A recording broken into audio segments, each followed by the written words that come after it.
এই যে এখানে দেখুন, আমি হাত দিয়ে দেখাচ্ছি, মানে কমলার যে কত সুন্দর ফলন।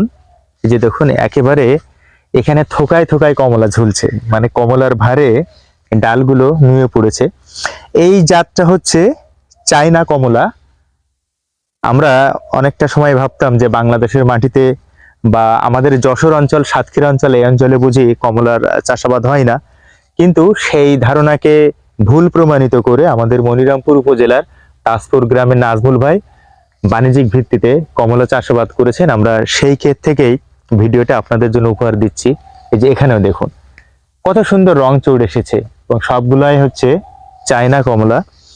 এই ক্ষেতে 200-র অধিক চায়না কমলার চারা রয়েছে, এবং সবগুলো চারায় আপনার প্রচুর ফলন এসেছে। আমি একটু এই পাশটা দেখাই, আথারবাবু একটু এই পাশটা দেখা হয় যে এইখানে দেখুন, মানে কত সুন্দর ফলন। এটা আসলে চোখে না দেখলে বুঝি আমাদের পক্ষে বিশ্বাস করা খুবই কঠিন।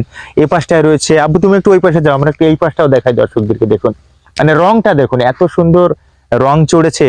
এই পাশে দেখুন, এই গাছটায় তো মানে শুধু কমলা আর কমলা। এই যে এই পাশটায় দেখুন, এই যে দেখাচ্ছি, মানে মনে হচ্ছে আমি কাশ্মীরে কোনো একটা অংশে অবস্থান করছি, কাশ্মীরের কোনো কমলা বাগান বা দার্জিলিং এর কোনো কমলা বাগান আমি অবস্থান করছি। যে এই পাশটা দেখুন, আমার মাথার উপরটা একটু দেখাও আথার বাবু। এই যে কত সুন্দর ফলন, এবং সবচেয়ে আশ্চর্যজনক বিষয়, একেবারে গ্রামের নিভৃত পরিবেশে একেবারে প্রান্তিক চাষী নাজমুল ভাই এই কমলা চাষাবাদ করে মানুষকে কিন্তু তাক লাগিয়ে দিয়েছে। আমি একটু রংটা দেখাই, এই যে কত সুন্দর রং দেখুন, একেবারে অরিজিনাল চায়না কমলা। এই জাতটা হচ্ছে চায়না কমলা। এই বাগানটা ঘুরে ঘুরে এই চায়না কমলার ভিডিও আপনাদেরকে উপহার দিলাম।